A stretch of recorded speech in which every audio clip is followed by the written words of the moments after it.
Welcome back, everybody, to another edition of Benched with Bubba. This is episode 21, another baseball heavy edition as we like it around here.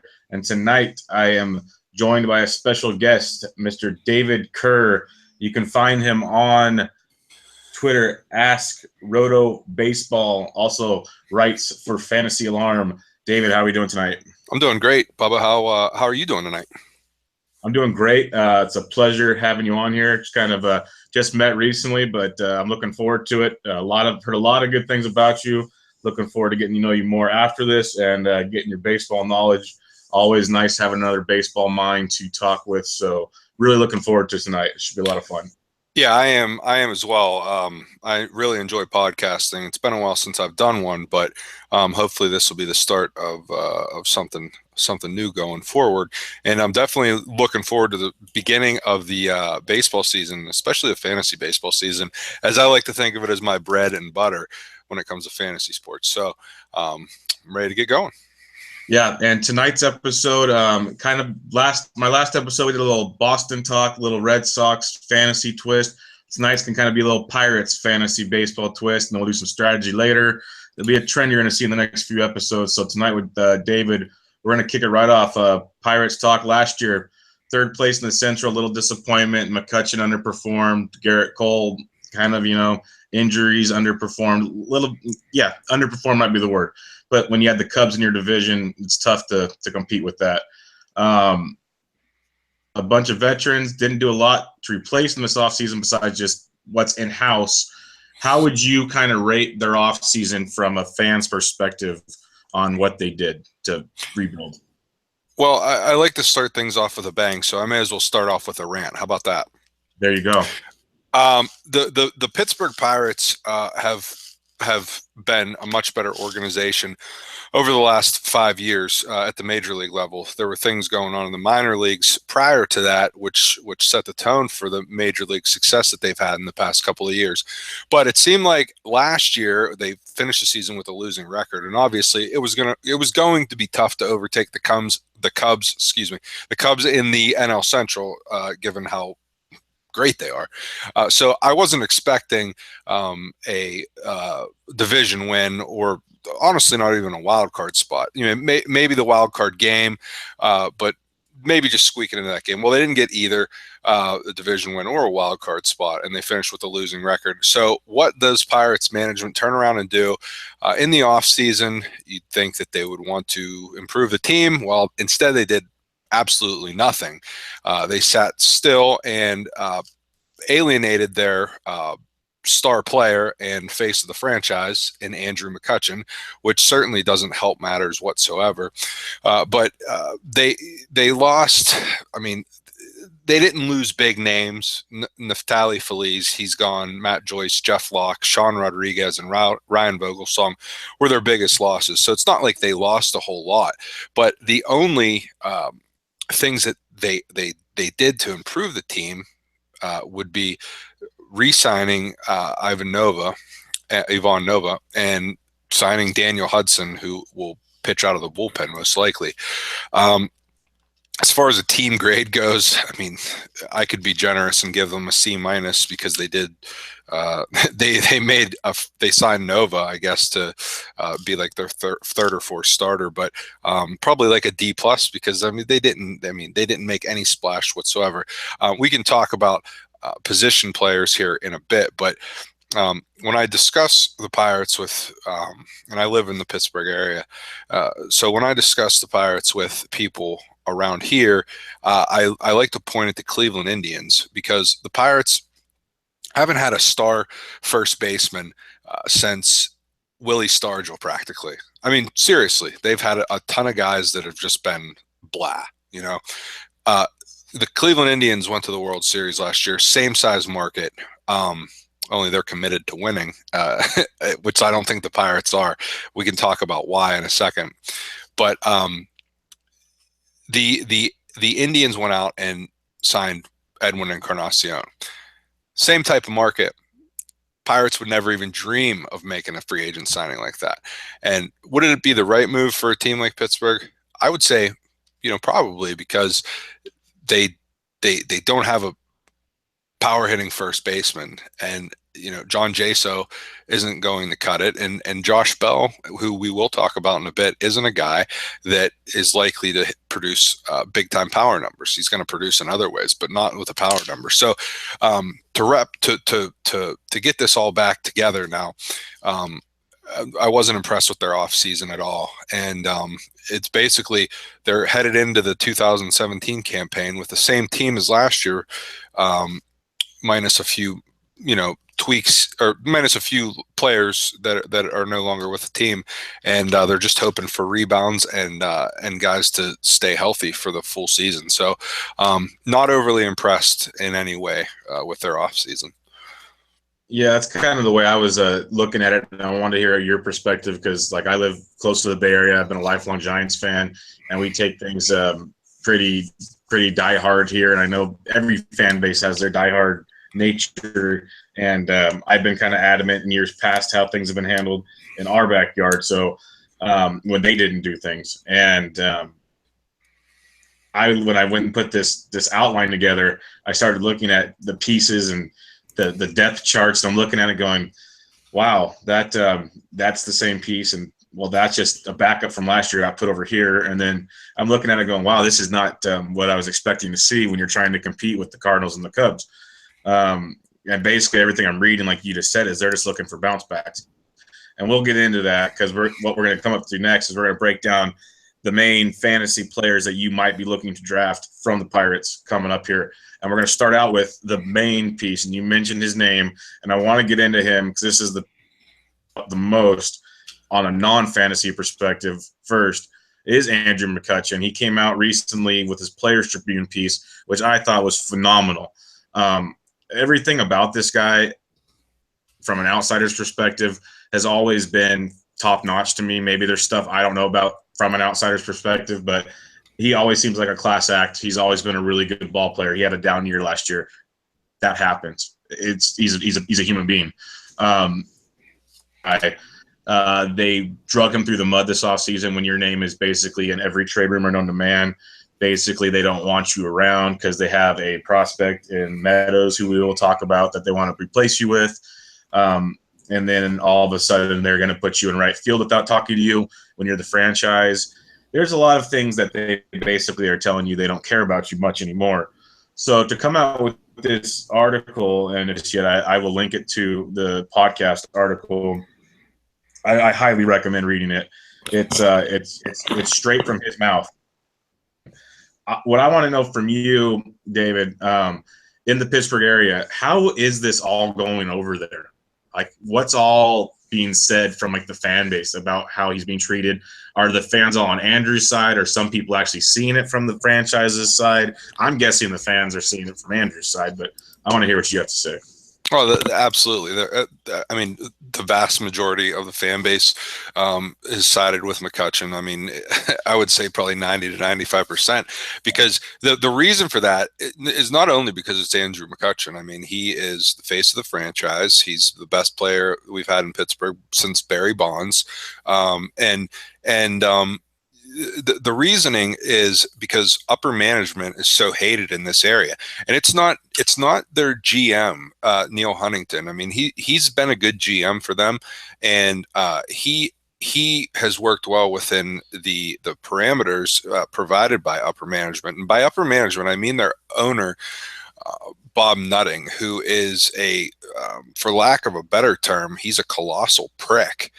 He is a guy that is going to make a profit without question, but he couldn't care less about a winning baseball team.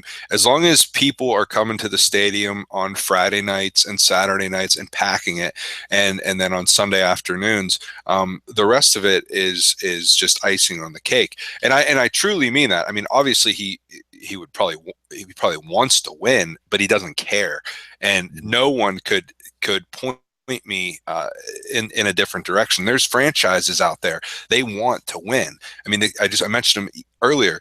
You know, the Cleveland Indians, they want to win. They're all in.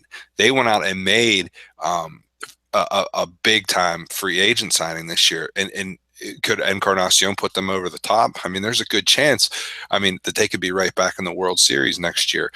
There's franchises that want to win. So as far as that goes, the Pirates have management has egg all over their face. It had been rumored that McCutchen was going to get traded to the Nationals, and then there was like a 3-way deal possibly with the White Sox, and then it ended up that nothing happened. It just doesn't look good for the franchise.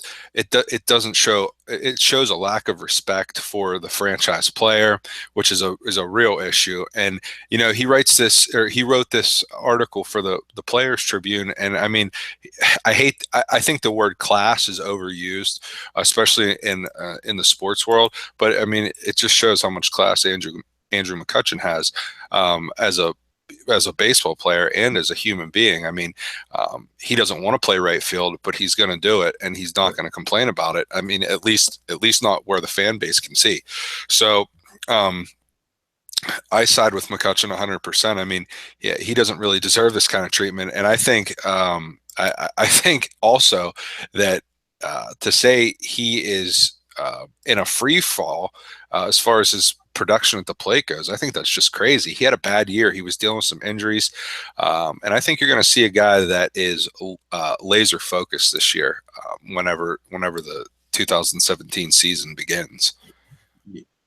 Yeah, Zach's part. What's so great about his article coming out is, he's been in the league now for 8 years. So that, I guess you can categorize him as a veteran now. So he basically, by writing this article, even the part where he writes, we talked out the right field thing, and I realized that there's a more athletic, talented outfielder in Starling Marte. He made a point to praise the guy replacing him.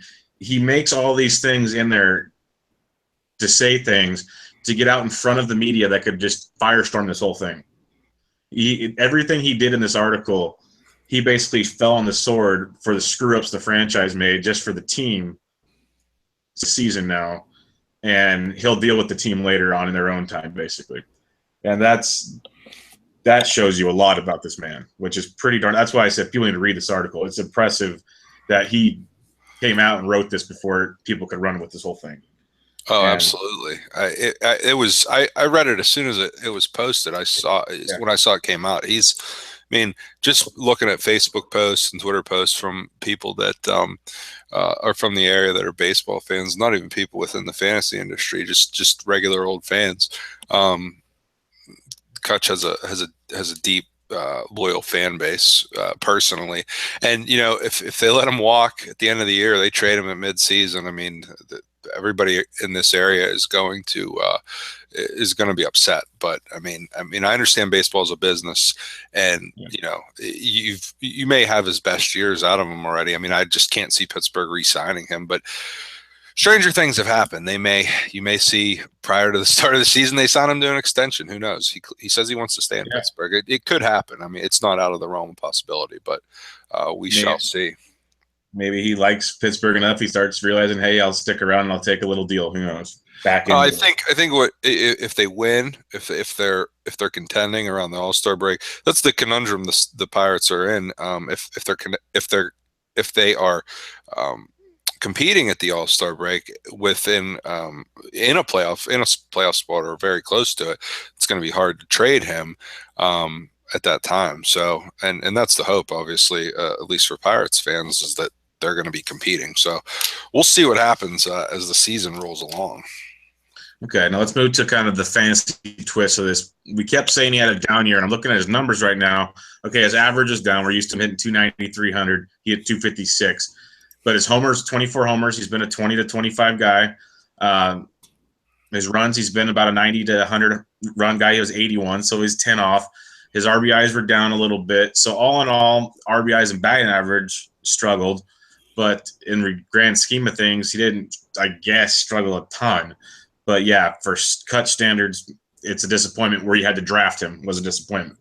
What are we looking for this year? Because if you read that article, you would expect big, big things. And you're going to get him at a discount now this year. What are you thinking, Andrew McCutchen, this year? Well, I think he's going to go right back to numbers prior to 2016. If you take a look at his numbers from last year, he really struggled during the middle of the season. June and July, um, June and July, he struck out 55 times and only walked 12 times in those 2 months. Fast forward to September, and he struck out 19 times and walked 17 times. In fact, in August, he struck out 17 times and walked 17 times. So he got that. He was, his plate discipline was much better, and obviously he hit much better as well. 280 in August, 287 in September, and he was locked in at the plate in September, especially. He did really well in September. So down the stretch, that's certainly encouraging. That he was able to finish the season strong. It was just he started off the season in a slump, did decent in May, but it was June and July that really tanked his overall numbers. I expect him to get back to Kutch like numbers. I think there's a very good chance he's going to hit 300 this year, and I don't see. I mean, he's hit over 20 home runs in every year since 2011. So I think he's a lock for 20 to 25 home runs easily. The steals, as far as fantasy goes, since if we're talking standard 5x5 leagues, the concern, I guess, is the speed, which we've seen we've seen his speed fall for 4 straight seasons, and last year he only stole 6 bases and he was caught stealing 7 times. So his percentage was actually under 50%, which is just horrible, which makes me wonder whether he is going to he's going to have the green light on the base pass. We'll see. We may even see early on, whether he makes stolen base attempts, early on in the season, which I suspect he will.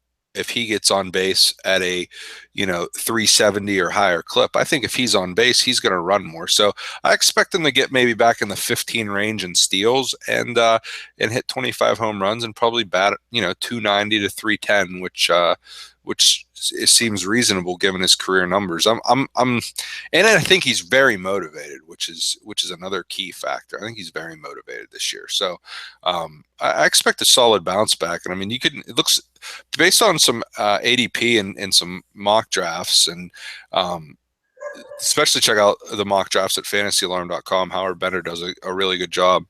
But I think you can get him in the 4th round in many drafts. So that's something to think about. And if he does well in spring training, you may even see that number raise, his ADP raise a little bit. So,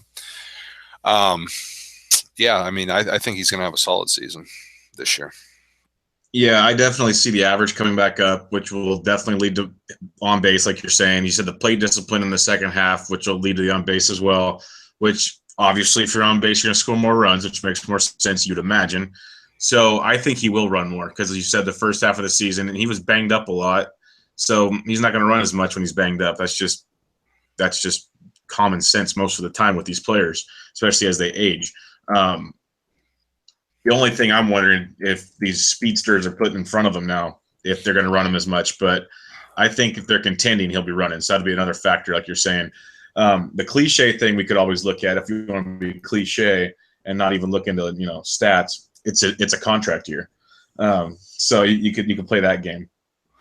Yeah, and that the contract year thing ties right into his motivation as far as the trade rumors, and he's still. I mean, we're still dealing with trade rumors. If the Pirates stink out the gate and go, and only win like 10 games in April and have a mediocre May, I mean, the Cubs could be up on them. The Cubs could be leading the NL Central by 15 games at the start of June. It's not even that crazy to think about, because I mean they're just that much better than probably everybody, but especially in the NL Central. I mean, the Cubs are the team to beat. So, if they're out of it, they're probably going to move Kutch, and I mean, but we'll see what happens. I don't. I mean, I can't say I want that to happen, but. The Pirates are notorious for holding on to guys too long and not getting peak value for them. I mean, if you're going to move them, if that's what ultimately your plan is, you may as well get top value for him. So, and I think that time has passed. So we'll see. Because here's the thing: if the Pirates are winning at the midseason point, that's going to hinge a lot on McCutchen. If McCutchen, they're not going to be contending if he's playing poorly. Period. So It kind of goes hand in hand. I mean, if they were to contend, he would be a big reason why. Yeah, no, very true. And so I can see that. I can definitely see that. And for your sake and for the rest of the Pirates fans' sake, let's hope he sticks the season out there. That means they're contending. But let's move on to the gentleman that is removing him from center field, not by his choice, obviously, but by franchise choice. Starling Marte, the youngster speedster, had a big year, 311 at the dish, stealing 47 bases, but his power numbers went down after 2015's 19 home run season. Only hit 9 homers, only drove in 46, but he scored 70. I believe he was hitting leadoff, last year. All-Star game, Gold Glover, the works. He's going to be leading. I'd expect the stolen bases to be high again. The average I'm not sold on, but he's been a 280 to 290 hitter, so 300 is realistic, I guess, on base. What are you thinking from Starling Marte? Biggest question I have is, can he get back to maybe a 15-homer guy to go with the stolen bases? Yeah, I think you're going to see that. I mean, he would only need 6 more from this past season, 6 more homers from this past season, and I think if he would have played in 150 games, he may have reached that number. He probably would have split the difference. He probably would have at least reached 12 home runs last year. But I think you'll see a dip in steals, maybe to around the 40 to 43 mark, and I think an increase in home runs maybe to 14 or 15 this year. Along with a 295 to 300 average seems plausible for him. He's a guy. He's a guy that has never been a walk guy. He doesn't draw many walks, but he did cut his strikeouts down last year a bit, and that partly had to do with him playing fewer games, but it wasn't.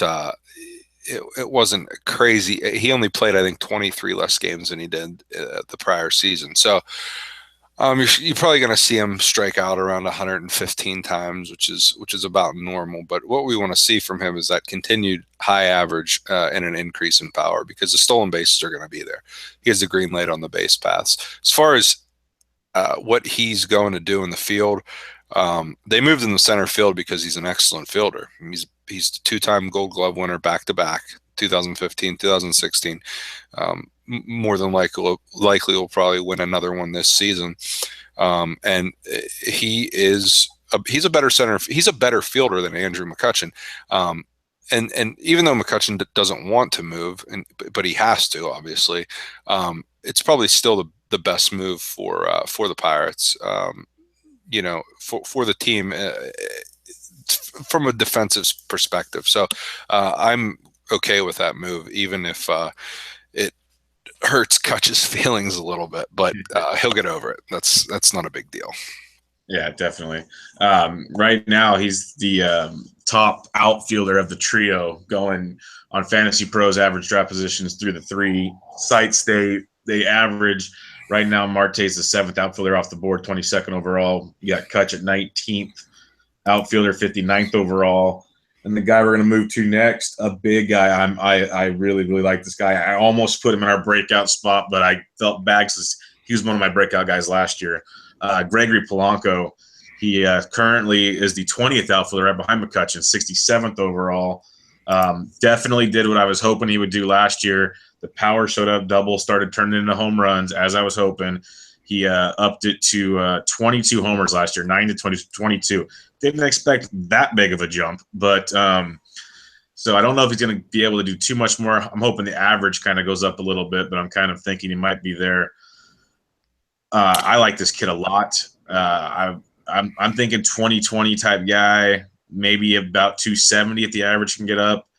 What are we thinking with Polanco? Can we get even 30-30 out of him? Well, let me say one more thing about Marte. You mentioned the consensus ranking at Fantasy Pros, which I do have rankings there. Mine aren't compiled completely yet, but I'm going to publish them probably within the next week, just to throw that out there. But the reason Marte is ranked so high there is due to the stolen bases, because steals are at a premium right now. All over baseball, especially, of course, in fantasy, because, it's one of the 5 main categories. So, and he's a lock to steal. He's a lock to steal 35 bags, but he's probably more of a lock to steal 40 bags whenever it's all said and done. As far as Polanco goes, the 3 outfielders for Pittsburgh, and they have obviously have one of the best outfields in baseball. Long term, he's my favorite. He's been my favorite probably for about 2 years now, actually. Because I see, much like you mentioned, I see a ton of potential in this guy. Just all over the board, in the field, at the plate. His average, when you break things down here a little bit, his average on the last 2 seasons hovered in the mid to high 250s. And he didn't show any much growth at all in the strikeout or walk department. His numbers were almost identical. With his strikeout and walk numbers were almost identical from 2015 to 2016. But as you mentioned, the power increased, and that is what we're looking for. And I expect the power to increase again this season. 22 home runs last year. I think he can reach 30.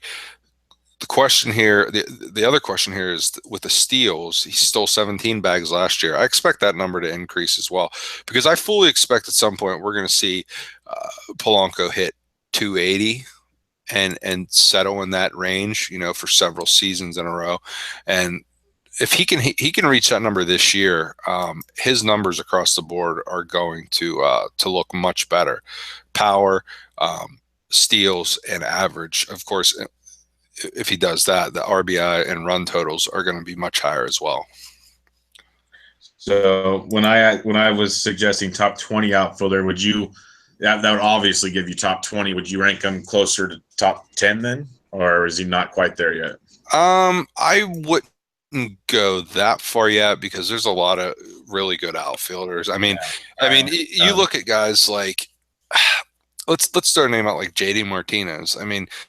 He's a great power guy. He's consistent. Yeah. He's going to hit for big time power. Carlos Gonzalez is another guy like that. These guys have been doing it for years. I'm not ready to put him in that category yet.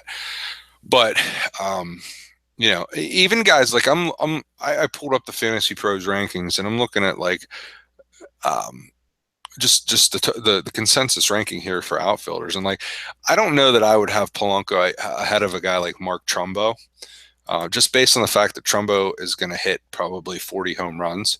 And I don't, especially playing for the Orioles. And I don't see Polanco pulling out those kind of numbers this year. Of course, he's not going to, a guy like Trumbo isn't going to steal many bases, but that isn't everything. Every player is not going to be a 5-tool guy, or even a power speed guy. So I wouldn't put him close to top 10, but I think he's right in that top 20 range. Okay. Would you rather have just this season, would you rather have Gregory Polanco or Andrew McCutchen on your fantasy team? McCutchen. Okay. All right. Well, we covered the outfield, which, like you said, is probably one of the best ones in baseball. We're going to move on to the hot corner, and I don't know if we're even going to see him this year. What I started reading this afternoon, it's getting real interesting now. I think he will, but it's really interesting. Jung Ho Kang got his 3rd DUI in Korea, and is still awaiting his trials there and the rulings and all that. In America, he'd be in jail for at least 10 days, if not 5 years. They don't know what they're going to do yet. It could be things. The Pirates don't even know what's going to happen. Have him route the 26th third baseman off the board if you want to roll those dice, because the power numbers are legit if he comes around. But Are you even willing to roll the dice on this guy? Are you guys hearing anything different in the Berg that we aren't hearing around here? No, his trial starts Wednesday for his third DUI. And given the nature of how professional sports is these days, he's almost guaranteed to face a suspension, whether he gets convicted of it or not. The question is how long of a suspension he'll face. It might be a 30-day deal, but I mean, we don't really know. The good thing is that most fantasy drafts, haven't taken place yet. So if we get some clarity on Wednesday, or in the next week on his situation, we should know a whole lot better. If he gets a 30-day suspension, obviously he's going to be worth a stash because he is Pittsburgh's best power hitter. He has yet to play. Most players don't play 162 games, but he's yet to play 150 games for them. And I mean, and you look at his numbers, he had 21 home runs last year in 103 games, 370 plate appearances, which is strong. He would have been a 30 home run guy had he played even anything close to a full season. So, I mean, they absolutely need his bat in the lineup, but I mean, if he has trouble with these DUIs, he's not going to be helping them. Their backup, and who will likely start the season at third base, is David Freese. And I mean, while Freese is a serviceable, guy to fill in at third base, I mean, he doesn't really have much fantasy value, and he's not going to be a guy that you'd want to focus on outside of NL only leagues. Okay, that was my next question. Is Freese even worth the late pick just to have for those early months, or say Kang's out for a couple months on a suspension, so not even worth it unless NL only? No, I mean, just because he has a starting job, it doesn't necessarily equate to good numbers. I mean, last year he hit 13 homers and 492 plate appearances, which I mean is just, it's okay. I mean, it's basically quantity on both sides. He just, he had almost 500 plate appearances, but he just doesn't do a whole lot. I mean, he doesn't kill you. He's not a guy that's gonna bat 220, but he doesn't steal bases. He has limited power. I mean, like I said, you could use him as a starting third baseman in NL only leagues, but in mixed leagues, I mean, he's not really a guy that I would. I certainly wouldn't be targeting him, but I would probably just leave him on the waiver wire. So Kang's a guy you would stash, hoping he'd come back in a month or two into the season. And then would you plan on him being your starter for a guy you just had a temporary replacement, or would you just have him there to have? Well, it depends. It depends on, it's one of those situations where if you were in a snake draft, you'd see how your team played out. I mean, you could be strong at the corners, and still take him as a late round flyer, and stash him on your bench because, I mean, injuries happen. I mean, if you drafted, say, Joey Votto in the second round and had another decent first baseman, and that you slid in, and then, Votto's out for 2 months or something, well, Kong could slide right back into that corner infield spot. So, I mean, it would just depend, but I would just, if the spot was right, you take him as a late round flyer, I have no problems with that, assuming that he's out like a month, which I would suspect he'll probably get a month suspension or so. Yeah, I totally agree. I just want to hear your perspective on that one, but yeah, totally agree. We'll move to the second base position. Josh Harrison, 283, 287 the previous year, 315 prior to that. So he's been productive getting on base, over 300 on base percentage the last 3 seasons. 57 runs scored each of the last 2 years. Not much for power, but he's been stealing minimal bases. Not much to offer when it comes to offense. Any about Josh Harrison, NL only, or is it even worth the mixed league play? I think Josh Harrison's a good teammate. I think he is good for the locker room, but I really don't even have much to say about him. I mean, he's just a guy that can hit for average. Otherwise, I mean, he doesn't really offer much of anything. He steals a few bases here and there, but he has no power. And he'll probably hit 280. I mean, it's just he's whatever. It's just he doesn't really offer that much at all. Yeah, I was looking at him and I was like, yeah, we'll bring him up, but I'm just curious to see if he's even worth anything. So we'll move on to the other Josh, the more talked about Josh on his side of the diamond this year. He is the big man playing first base. He's got his knee injury, which first off, I want to know how long that's going to keep him out for. They're saying he'll be ready for the regular season, but as a power hitter, that's got to worry you a bit because this guy is supposed to be country strong, like big boy strong. What are we looking for from Josh Bell this year? Well, it sounds like Bell is he's currently out. His initial prognosis was to miss 2 to 4 weeks after he underwent a minor knee surgery. So I would suspect that once he gets back into the full swing of things, he'll be playing in spring training games by mid-March, and I don't see any reason why he won't be ready to go for the start of the regular season. As far as things go with the Pirates' first base situation, I wouldn't be all that shocked if Pittsburgh started the season with John Jaso at first base again. Now, I don't know that to be a fact, but I know Clint Hurdle is a guy that likes his veterans. And well, that's fine in some situations. John Jaso is terrible. He sucks. He doesn't offer anything. They should have never signed him because he doesn't do anything. I mean, I don't care if he can get on base at a 360 clip. He has no power, and you need power from your first base spot. I mean, it's a premium power position. So that's enough on Jaso. He may not even start the season as a first baseman, but I wouldn't be surprised if they did do that. But let's move on to Josh Bell because he is the future for the team. Now, you mentioned that he could be a big time power guy.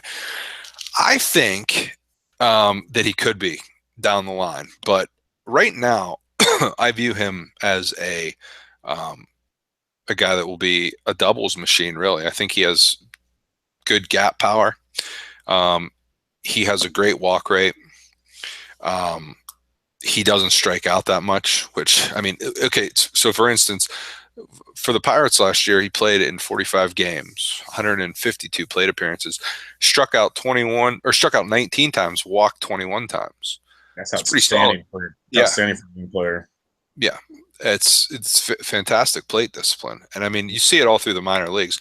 His strikeout numbers are I mean, very close to his walk numbers, and that's great. I mean, this is a guy that could post an on-base percentage of 400 in the major leagues. So, if we did a little player comparison, and the name I'm going to say is going to probably surprise some people, and certainly I don't think this will be the case this year, or maybe not even for a couple of years, but if you look at Josh Bell and you want to compare him to a current major leaguer, I think Joey Votto could be a guy that he compares well to. Now, Votto does hit for power, but his power, much like Bell's, was developed. Much like Bell's should be, was somewhat developed. Now, Votto came in as like a 20 home run guy, and then he peaked at 37 home runs his fourth year in the league. Well, probably his third year in the league, because his first season he didn't play much. But and then he kind of his numbers kind of went down. So can Josh Bell be a consistent 25 to 30 home run guy? It's quite possible. I mean, but I don't think it's going to happen initially. I think you could see Josh Bell be a Joey Votto type player without the same amount of power. I think he'll have a little bit less power, but his plate discipline is real, and I think we could see a guy that walks. When he finally hits his prime, I think you could see a guy that walks 110, 115 times a year, and that would be fantastic news for a team that hasn't had a true first baseman, as I mentioned earlier, since the Willie Stargell era. So, I mean, that's been, like 40 years or something. So, I have high hopes for Josh Bell, and I fully expect him to be ready for the regular season. How can you downplay Sid Bream? Well, sorry. I had to. Sorry. I had to do it. All I could do was Well, picture that slide.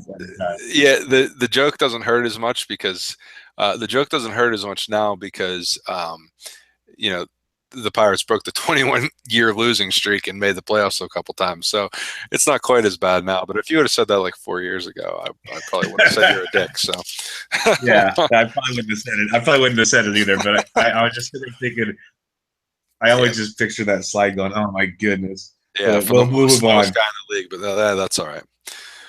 Well, there's the offensive guys to kind of target and look at for the Pirates. We'll move on to the bullpen or to the rotation first before we go to the bullpen, and we'll go to their ace, the young gun, Garrett Cole. He had the tools, but last year they weren't quite all clicking, one might say. He came out there with a 3.88 ERA, well off the 2.6 ERA in 2015. Only 116 innings, so he was beat up a little bit from his 208 innings in 2015. Let's just bounce back. Everyone's high on him like normal, like everyone else is in spring training. They said he made a few adjustments. Optimistic. But what are the realistic expectations for Garrett Cole this year? Well, Cole dealt with rib and elbow injuries last year, which limited him to only 116 innings pitched. If Pittsburgh, much like with Andrew McCutchen, if the Pirates want to compete this year, then Cole has to pitch like an ace. And what we've seen from Cole, I mean, he was injured last year, but he's really only had one full season. He made 32 starts in 2015 and was fourth in the Cy Young voting. Obviously made the All-Star game that year as well. But last year, he regressed some, which I would attribute to the injuries. Now, with that said, he hasn't really put up ace-like numbers. He's put up like number 2 starter-like numbers, but not really ace-like numbers. The question is, at age 26, can he take the step forward? The team needs him to do that if they want to compete. So we shall see if that ends up happening. But I will say this about Garrett Cole. I don't think he enjoys playing for the Pirates whatsoever. I don't think he cares for the management. And I think as soon as he is eligible to become a free agent, which is 2020, he'll be gone like the wind. I mean, it's just I don't think he's long for Pittsburgh at all. His agent is Scott Boras, so that says a lot as well.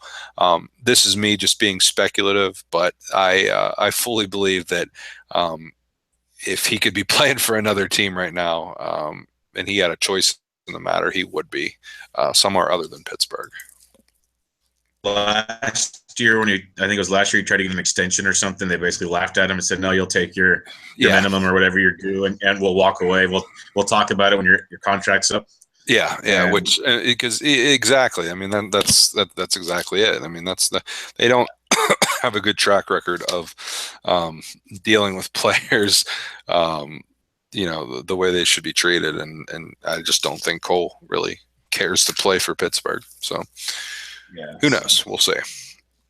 Now, is he a guy that you draft as a fantasy 1, or is he more a 2 for you? He's more of a 2 for me. I would look at him probably in the 7th or 8th round, the 7th or 8th round of snake drafts. He has the upside to be the ace of your staff, but I think you're playing with fire if you completely agree. If you draft him as your ace, I think you could be in trouble as the season goes on. I mean, if you're counting on him to be your number 1 guy. Cole's always been a guy I've had trouble with. If he falls to me in drafts, I've had no problem grabbing him because he has that talent, like you said. But I hear certain guys on radios and podcasts respect the guys, and I have no problem with their analysis of it. It's just that are super high on them, and I can't take that leap that they have, that leap of faith. I just can't do it. But especially when I saw a good piece, I think it was on MLB Network. He's basically a 2-pitch pitcher for the most part. I know he's got a 3rd pitch, but for the most part, it's 2 pitches. And if his slider's flat, he basically becomes a 1-pitch pitcher. And that was a big problem last year when he had the elbow injury. It was flattening out his slider a lot, and he was basically became a fastball pitcher. and his slider turned into about an 80 fastball, and so it's really dicey, really dicey. Yeah. I'm skeptical of Cole, but if the Pirates want to compete, he has to pitch well. Yeah. Well, that brings us to the next guy, the big guy, the young gun that they are all proud of. He grew last year, and he didn't really disappoint. He had a couple rocky starts, which you'd expect. He had a 5-4 record, which wasn't all his fault at all. Had 3.38 ERA, 104 innings pitched in the bigs. Did very well. 85 Ks. He had a 7.4 K per 9. Talking about Jameson Taillon, overpowering most of his starts. He seemed to get a little better towards the end, I would say. My concern for him is, that was the first time for a lot of teams. Now he's going to be seeing teams second and third times. They're going to kind of get a feel for him. We saw like with Kenta Maeda last year, the more teams saw him. We see it with all these pitchers. They've talked about him for a while. He's got the pedigree. Do we see him? And everyone's talking about him in the business. Is this guy going to make that leap that's going to make the Pirates that number 2 guy in the rotation, make it worth it? Well, if the Pirates want to compete, I mean, he's going to have to pitch well. A lot of things are going to have to go right for the Pirates to compete this year. It's not out of the realm of possibility, but I mean, this pitching staff, the starting rotation is a bit suspect. I mean, without question. But as far as Taillon goes, I mean, this has been a long road traveled for Jameson Taillon. He started his professional career in West Virginia as a 19-year-old, and things were rolling along quite well until 2014. When he underwent Tommy John surgery. Then he recovered from that, and then underwent hernia surgery, and then missed the 2015 season. So then he came back last year with Indianapolis and pitched 62 innings, 61 and 2/3 innings, and posted a 2.04 ERA. So it was clear he was ready. In fact, not only did he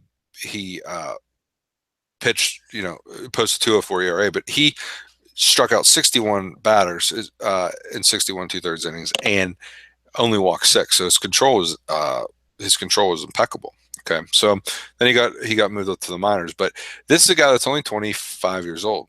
He's only 25 years old, and it feels like he's been on this path. I mean, for a guy like me who's followed him since he was drafted.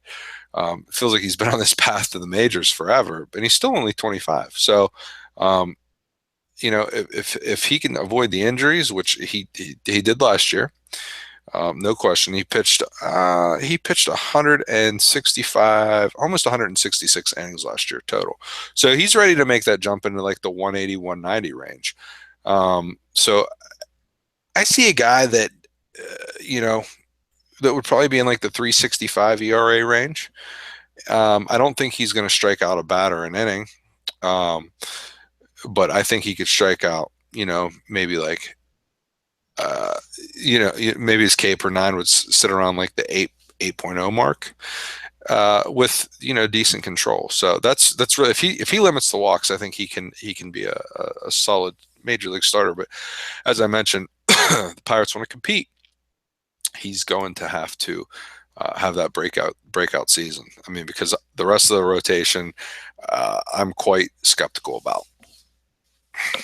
Yeah, that's one of my big things we'll get to later with them is the rest of the rotation. One more guy we'll talk about in that rotation as they re-signed Ivan Nova. Had a track record with the Yankees that was not very good. Traded in the middle of the season to the Pirates, and he was outstanding. 5-2, 3.06 ERA, and 64 2/3 innings, 11 starts. He was really, really good. 3 complete games for crying out loud. He was very, very good. Is this even sustainable from Nova, who didn't show signs of this at all, really, with the Yankees? No, I don't think it's sustainable whatsoever. Yeah. I mean, Ray Searage is a great pitching coach, and he's well known to have fixed guys like Francisco Liriano, and even Liriano. We saw that he was traded last year to the Blue Jays. I mean, it didn't last forever. I mean, he He had a couple of good seasons, and I don't know, he reverted back to his old ways in some ways. So, I mean, Vaughn Nova posted a 3.06 ERA for the Pirates last year. He won't even post the ERA under 4 this year. I would say it'll be in the 420 to 450 range. I mean, he's going to eat up innings, I would say, and he's probably going to have some really solid performances, but he's also going to have games where he gives up, 5 runs in 3 innings and he gets yanked. So, I'm not really sold on Nova. I mean, I guess he deserves a rotation spot, and he would probably have a rotation spot on many teams, but I just can't see him even coming close to putting up the kind of numbers he did for Pittsburgh last season in 64 and 2/3 innings. Yeah, no, he was pitching out of his mind last year. It was crazy. I was waiting for the other shoe to drop, and it never did. It just kept going. It was pretty crazy. Round out that rotation. Right now you have Chad Kuhl and Tyler Glasnow, the other youngster with Tyon going for now in the rotation. Anything to fantasy-wise with these two, worth grabbing them or stashing them or just keeping an eye on them? Kuhl is okay playing NL-only leagues. He's a guy that I think will put up decent numbers, but nothing eye-popping. I mean, he's not going to have big strikeout numbers, but I don't think he's going to get, I don't think he's going to have a ERA over 5 either. I think he's a guy that could, be a solid number 4 starter. Now, Glasnow's a guy that has true ace potential. I mean, I'm talking even higher than the Pirates thought of Garrett Cole when he came into the league. Glasnow needs some refinement, especially, but he needs some refinement, but he can't really do much else at AAA. So he's going to have to get those refinements made at the major league level. And I think that he can do that, but there's going to be bumps along the road. So Glasnow is a guy that I'm okay with, even in mixed leagues, being like your 5th or 6th starter, because the upside is immense. But you can't expect big numbers. You can certainly hope for them, and you can even pray for them, but you can't expect big numbers out of him. Now in the future, I think he's going to put up big numbers, ace-like numbers. But this season, your expectations should be tempered. But I'm a big Glasnow fan. Yeah, he's been phenomenal in the minors. I've been waiting for him to come up for a while. He's got the strikeout stuff. You look at his minor numbers, he's pretty much been an over 10K per 9 guy everywhere he's been. Pretty much everywhere, a couple 9s, but if you look as it averages out, he's an 11.6K per 9 guy in the minors. Yeah, he's going to be ready to rock and roll. You said that there will be bumps in the roads, and the other thing with these young arms, even Cool, and like you said with Tyon, just watch the innings limits when you're taking these guys also. There will be those factors involved in the fantasy game. Definitely. Always keep in mind. It's something to think about in redraft leagues and in dynasty leagues and don't care. Yeah. Obviously it's a little bit different, but in redraft leagues, you got to pay attention to those innings limits. Let's head to the bullpen. You have a new closer in town because your former closer got traded to Washington in the middle of the season. Now he resides in my backyard. Going with the lefty, Tony Watson, his first full year as a closer. He stepped in, picked up 15 saves last year after Melanson left. He's always been pretty solid as a good lefty specialist type setup man. But last year he had around a 3 ERA. Is he made for the closing duties? I think he'll be okay.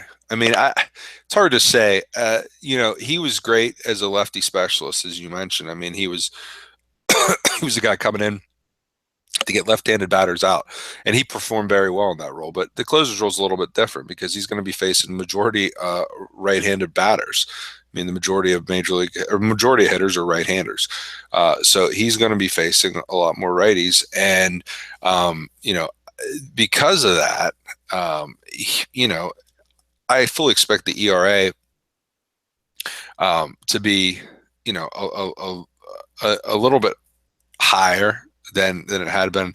Maybe something along the lines of last year, but if you look at his career numbers against righties, and this is his entire career, is a 217 average against right-handers and a 204 average against lefties. So it's not like there's a huge gap there, but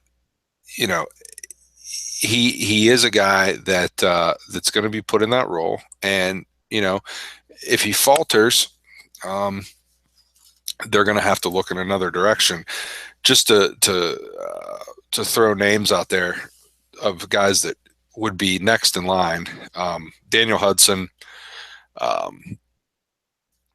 Felipe Rivero, who the Pirates got for Melanson last year, and then Juan Nicasio is also an option, but I don't think that they'd use him in that role. So, Watson, I like Watson more than Hudson or Rivero, and I fully expect the Pirates to stick with Watson, even if he has some troubles at the beginning of the season.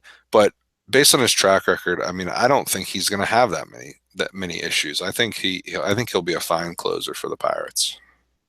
Okay. Yeah, no, he's, like I said, when he's that lefty specialist, he's one of the best in the game. He was filthy. He was very, very good. It's always been that thing is some guys just, they can't do it. There's something about the ninth inning role, and it's just a different animal. And he did well. He had 15 saves last year. ERA was a little higher, but that just leveraged situations. Curious to see how it goes. And I'm glad what you mentioned there about potential guys to have kind of, even if you have a holds league, keep those other guys just in case they're there to fill in when he does flutter. Yeah, so absolutely. Yeah, the guy you got to stash guys like that.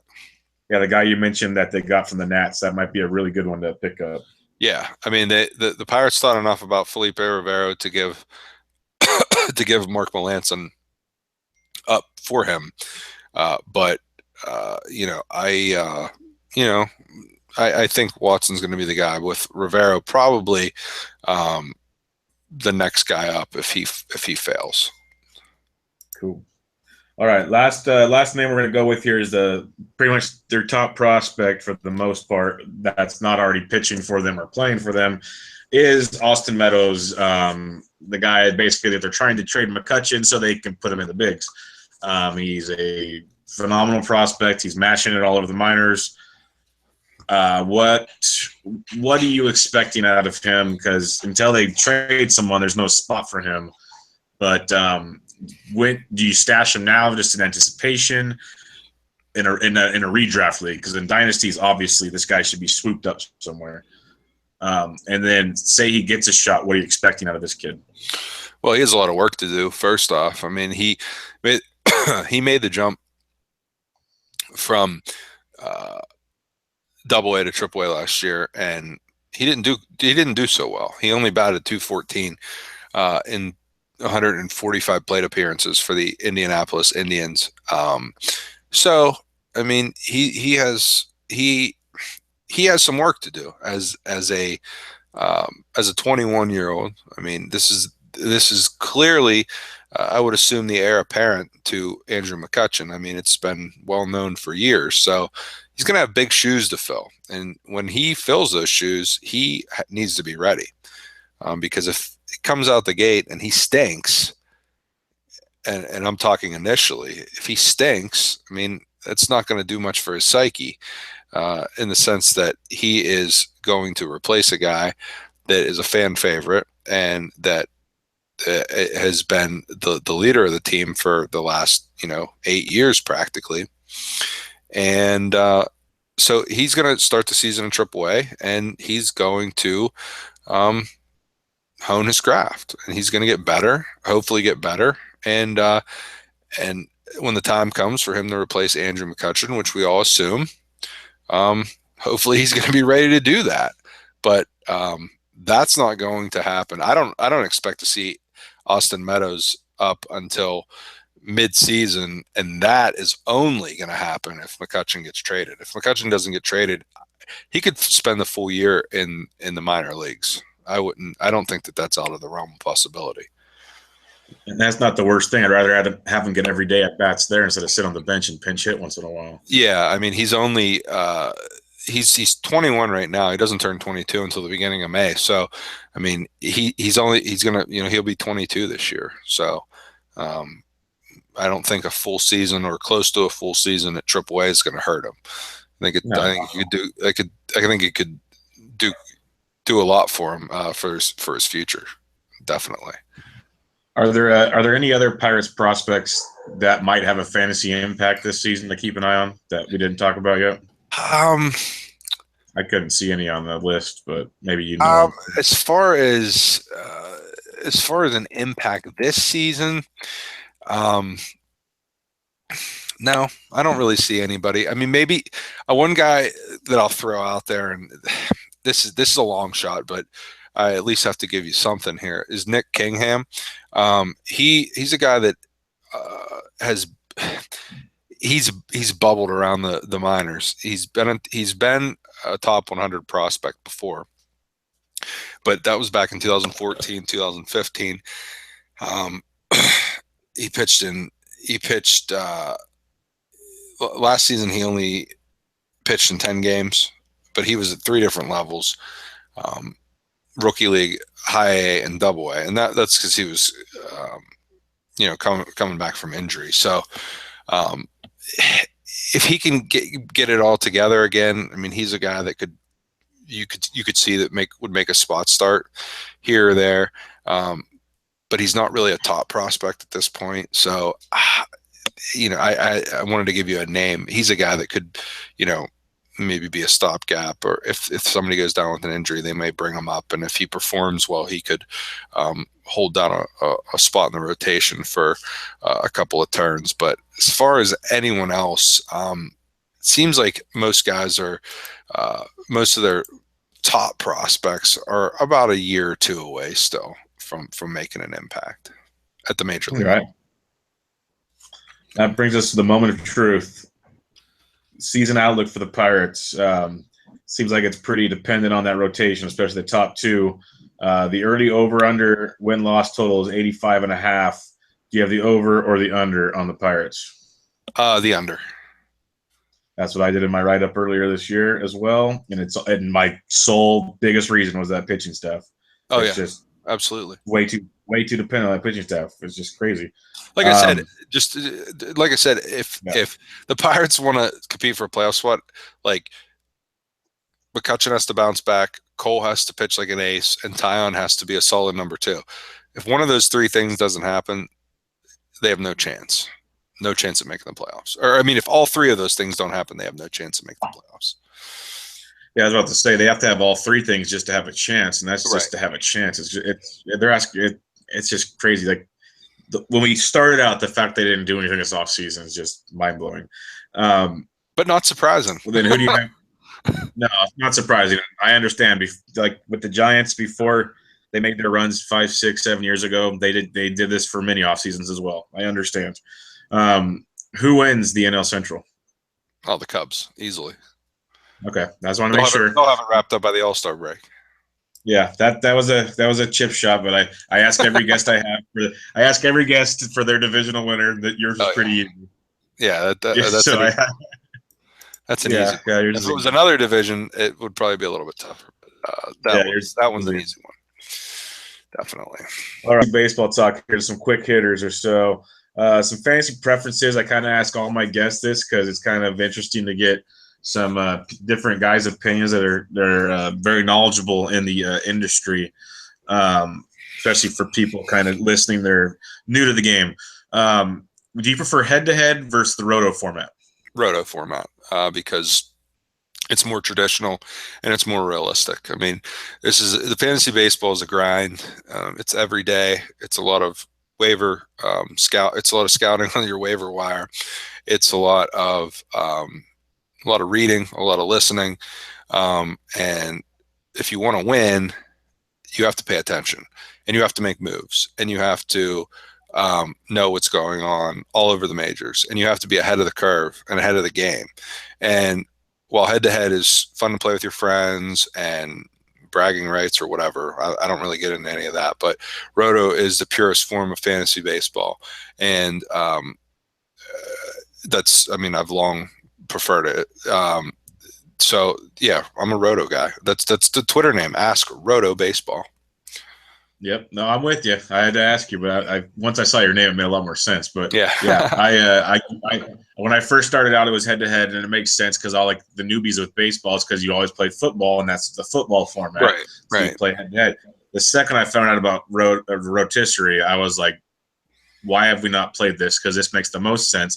Because there's so many ups and downs about baseball, but it gives you the most realistic evaluation of how your team did for the entire season. This is what Roto is. And yeah, it's great. Snake versus auction draft. I like both formats actually. It depends. I don't like to give non-answers, so I'll say I guess I prefer the snake because it's more popular. But the auction, I like to do a couple auctions a year. The thing with an auction is it takes a while, and depending on who you get into an auction draft with, it can get out of hand quickly. And if you're playing with a bunch of pros, it's not as bad but if you get with guys, and it's not to knock anybody, but if you get with like amateurs, you see these prices go up so crazy, or it's just like, oh man. Yeah. So with the snake draft, it's a little bit more even though the auction draft is I'd say the auction draft is a bit more strategic, but I like both, but I guess give me a snake draft. Yeah, I finally dipped my toe in the auction draft pool last year for the first time, and I loved it. But it's been snake for me forever, and I'm not in an auction draft yet this year. Trying to convince some friends to dip their toe in it, and because they're scared, they're worried about it. And I get it; it's intimidating at first, but it's a lot of fun. It's a lot of fun, definitely. But full roster league, like both AL and NL, or do you prefer AL only, NL only? Well, my favorite league is a mixed, like a 12-team or 15-team mixed Roto league, just because, that's pretty traditional. But I do like AL and NL only leagues. In fact, I always do. I usually run, like for Twitter followers and people, that I know and stuff, usually run like 3. And if you're listening to this, if you want to hit me up on Twitter, if you're looking for a league, you can hit me up on Twitter at AskROTObaseball. If you're looking for a league, I usually run a mixed Roto league, and then an AL only snake draft, Roto scoring, and then an NL only auction draft with Roto scoring. So I prefer the mixed league. It would be my favorite, but I play in all 3. So and I enjoy the depth of the AL and NL only leagues. Yes, I've never tried those, so I might actually hit you up for one of those. We'll talk later. Yeah, I've always been debating them, but the last one on the preference is 1 or 2 catcher leagues, because those are starting to become more and more popular. Always 2 catcher. I've always played that way. And catcher is like, I don't think it's ever been as weak as it is right now, but even still, I'd still go with 2 catcher league just because I've always played that way. Okay. Now with spring training, if you get like a paper cut, they're going to sit you out for like 3 days. So you're seeing guys with cramps, and some injuries are worse than others, but we really don't know how bad they are because it's spring training. So like Scherzer's got his finger injury and it's a couple weeks, and Beltre's got his calf, and so on and so forth. How concerned do you get with these injuries, and when do you finally get concerned enough to make it affect your draft? Well, I try to make sure most of the leagues I do don't draft before like a week out. So if it's something like Beltre's calf injury or Scherzer, as you mentioned, I don't really hold too much stock in it right now because I don't have any draft scheduled. I don't know. I know people get the urge to draft, and there's always time issues, getting 12 guys together at the same time because everybody's busy. So you might have to do it in late February or early March. But I like to draft deep in the spring training. In fact, my home league that I've been in for well over a decade, we usually draft the first day of the season, the first Sunday The season usually starts on a Sunday, at least with a couple games or one game on, at night. We usually draft that day. I mean, the latest possible time you can draft. So the injuries don't really scare me unless it's something, like Alex Reyes, as he blew his elbow out and he underwent Tommy John surgery last week. But guess what? Even something like that, I mean, he's out we already know he's out for the season. So, yeah. I mean, it doesn't really, if you drafted him the week before, then you say, why do we draft so early? But as far as the injuries, as far as minor injuries go, I don't want to say I don't pay attention to it, but I don't really put a lot of stock into it just because we have a long way to go. We have roughly 6 weeks before the start of the season. So, I don't really care all that much about the minor nagging injuries. So the moral of the story is people don't draft early, because I'm the same way. I'm the same way. I wait till towards as close to the start of the season as possible. Yeah, it's just you can't predict injuries, but you can at least, the thing is, if you draft, no matter when you draft, everybody's on an equal playing field. So it's not really that, but it's just like it would suck if you drafted a guy like to be your ace or something. Say you drafted like Clayton Kershaw, that's just for an example, and you use him in the first round, and then he blew his elbow out or something, or it tore his shoulder or something, and then he's out for 4 or 5 months. Well, that sucks. Your seasons, you're basically screwed. So, wait until that last possible day or last week of the spring training is the best course of action as far as my point of view. But everybody's different, so most definitely. All right, a couple more things. Let's go over a couple breakout players and a couple bust players you're looking forward to in fantasy baseball this year. Kick it off with some of the breakout guys you are looking at. I have a couple here. One is Carlos Rodon from the White Sox. I've always kind of been a fan of his, but I like him because of his strikeout potential. I mean, he had a 4.04 ERA last year, which isn't, it's whatever. And he hasn't had a great whip. His whip was like 139 last year, but the strikeouts, his strikeout numbers, I feel like this is a guy just waiting for a breakout. And he's going to be relatively cheap. I mean, I don't think people will be busting down the door to draft him, but I think he makes for a solid, mid-round, late-round flyer. Based on some rankings I see, he's right around the 50 over top. It's like number 50 between like 45 and like 52 of ranked starting pitchers. But I like him a little bit more than that. And his strikeout potential alone, if he can get those walks in check, I think he can have a pretty solid season. I don't expect a lot of wins out of him because the White Sox aren't going to be good, but I think his numbers, he could approach. If he throws 180 innings or more, I think we're looking at 200 strikeouts, which there's always, no matter what else he does, if you throw 200 strikeouts in a season, there's plenty of value there.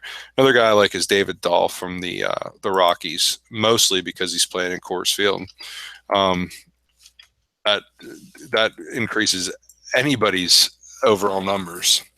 And he's a young guy, but I still like him. I mean, you gotta think some of these guys. He batted .315 in 63 games for the Rockies. He's going to be starting for them. He could hit 25 home runs this year just for the fact that he's playing in Coors Field, maybe even more. So I like him as well, though he could get overdrafted just because of the hype in his home field. But I don't like to get too crazy on breakout guys, but those are the two that one hitter, one pitcher that I had for you.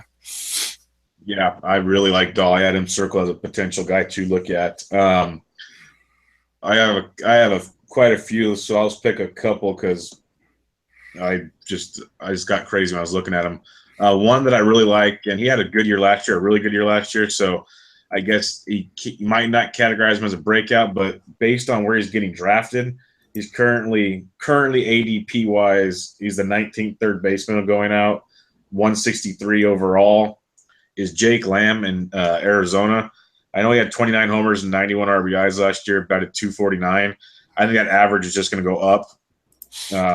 At a crowded third base position, if you don't get one of the top guys, he's a guy that you could sit at the position and go draft elsewhere, basically, is what I'm trying to tell you here, is you don't have to go chasing third base. You can wait and get a guy like Lamb later who's going to produce great power numbers for you. He's going to get you runs, RBIs, homers, get you at least 3 of the stat categories. And if his average goes up, he's going to get you 4 of the 5 roto categories while you can go build elsewhere much later in your draft is what I'm looking for there. And I think the sky's the limit for this kid, especially if a healthy A.J. Pollock comes back and a healthy David Peralta in that lineup. Very good things to come in Arizona. Another guy I didn't go another pitcher, but I went another outfielder, and I've been waiting for this kid to figure it out, and I think this might be his year finally. He showed great signs, especially in the second half last year. Byron Buxton of the Twins. I know he only hit 225 last year, but that speed, it kills. And if he can just keep showing you what he showed you in the minors and in the second half of last season, getting on base, and that power keeps developing like it is, he's going to steal a ton of bases. And you can get him really, really late in your drafts right now. He's 45th outfielder off the board. I guess only 171. Decent look there. There's some other guys I'll get into at a later date and time, but we'll go with Lamb and Buxton for now as some breakout guys. Yeah, what Buxton. I just want to touch on Buxton real quick. He was the number one the top prospect, a consensus top prospect about 2 years ago. So seems like it's just a matter of time. I mean, unless he just turns out to be a total flop. But I've seen signs from him, and I think that I like that call. I think that Buxton is going to end up being a pretty solid major league player. September, really getting close to putting it together. I'm hoping it wasn't just one of those September when everybody's playing their call-ups things. That I was hoping it's more of a he's slowly figuring it out thing. Yeah, definitely. Okay, what do you got? Overvalued or bust players. The first one I want to talk about is Gene Segura. He got traded. That's my number one. Yeah, I mean, he batted .319 last year, 20 homers, led the league in hits with 203.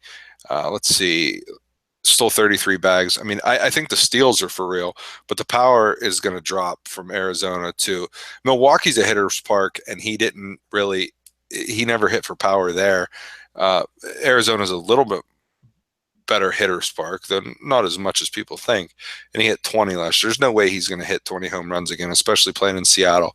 And I see a big-time batting average dip. I mean, he should still be a pretty solid player, but I don't know. I'm not really too sold on Gene Segura as a certainly not a top second baseman. I just don't think the repeat's going to be there for him this year.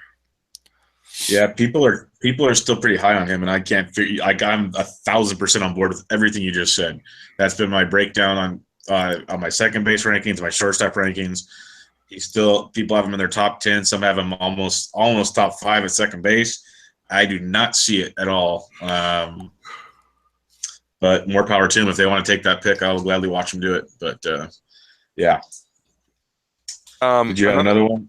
Well, I mean, I do have some guys. A guy I don't really like this year is Matt Harvey, but we're talking overvalued, and he's I'm just not a Matt Harvey guy. I don't think he's not going to be overvalued because he's been injured and he's had injury issues. He's not going to be an overvalued guy, but he's just not a guy I'd be looking to target. I'm just not really a Matt Harvey guy. Let's see here. Looking at the list of starting pitchers, Rich Hill. I know people were high on him, but man, he's been an injured guy, a guy that's been injured basically his whole career, and he's also 36 years old, or he's going to be 37 years old at the start of the season. He has the same birthday as me, actually, March 11th. So I didn't know that until just now. But yeah, I mean, is he going to stay? He's being ranked, I see a lot of places, as a top 25 starter. Is he going to stay healthy enough to be a top 25 starter? I don't think so. I mean, he hasn't ever proven it. Yeah, he's never shown that he could stay healthy that long. So, while he's on the field, I mean, maybe he will. I mean, he pitched great last year. 20 starts, 2.12 ERA, had 129 strikeouts and 110 in a third innings. Phenomenal numbers, especially for a guy that was 36 years old. And I mean, I think age is a little overvalued, but let's be real. 37, that's old in baseball terms. So old in baseball years. So, I'll pass on Rich Hill. I think he's being a bit overvalued based on his age and the fact that he's been injury prone throughout his career. Yeah, definitely. I can totally agree with that one. One would be for me, Gene Segura was my favorite one. That just takes the cake. One to keep an eye on is Evan Gattis at catcher. He's the sixth catcher going off the board. People need to realize they brought Brian McCann in to split time with him. And everyone goes, okay, he can DH. Well, they brought Carlos Beltran into DH. So unless he's going to play first, but there's also a logjam there potentially. There's a lot of log jams for Gaddis at the moment. So really, really pay attention to on there. He put up great numbers last year, 32 bombs, 72 RBIs. He's giving you what you want. Definitely make sure the playing time's there because obviously those numbers won't be there for the value or for the draft pick you're taking him at. The other one, it's a kid I love. I love Gary Sanchez, but if you're expecting him to duplicate what he did last year, people, you're smoking something that you need to patch around somewhere else because those numbers are crazy. He hasn't done anything like that in the minors, and if you watch how professional pitchers approach youngsters, they start pitching ungodly breaking stuff. If you've seen Bull Durham, and after they see that you can hit a fastball, they'll start pitching ungodly breaking stuff. If once he proves he can hit that, then I'll believe it a little more. But let's see that first, and because he's basically on pace to hit like 70 home runs right now a season. So let's temper it back a little bit. That crazy, but he's going to be good. Don't get me wrong, he's going to be good. But they also have him batting second in the order, not the most run-producing spot in the order. So think about that. Yeah, I want to chime in here on Gary Sanchez. I agree with what you said, what you just said about Gary Sanchez. I mean, I'm looking at some rankings here on Fantasy Pros. Rank is the number 2 catcher. I mean, holy cow. Catcher sucks ass this year. I mean, it's terrible. And so, I mean, that's another reason why Gary Sanchez is going to be overdrafted. And that's fine. Let somebody else overdraft him. I'll probably end up with Tyler Flowers and Jason Castro as my catcher pairing in 2 catcher leagues. And, I'll probably be okay with that because, unless you take Buster Posey in the 2nd or 3rd round, we're looking at, I mean, the catchers is awful. I don't think I've ever seen it this bad. So, I mean, I'm probably not going to be wasting picks on guys that, a guy like Russell Martin, he's going to hit 230 and maybe hit, 16 home runs. I don't think so. I'll pass, because there's no reason to waste a pick on a guy like that. A middle round pick when you can just wait and get a couple of scrubs at the end of the draft. Yeah, catcher is really, really bad. And there's not a lot of average to like there outside of Posey, maybe some Lucroy. It's bad, like you said. It's just nothing to like there.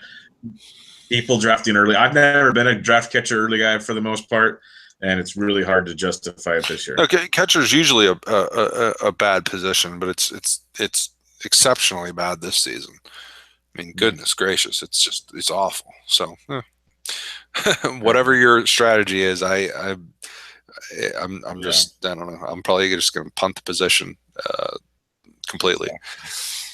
So, well, it up. Anything else you'd like to discuss this evening? I think we're good tonight. We got a lot of Pirates talk in and a solid 20 or so minutes on general fantasy things. So I'm happy. Yeah, maybe if our schedules work out, I'll have you on again before the season starts. Well, let's do a strictly fantasy one to get everybody geared up for their drafts or something. I'd be definitely happy to come on again and do that with you. Awesome. I appreciate you joining me, everybody. This was David Kerr. You can check him out on Twitter, AskROTObaseball.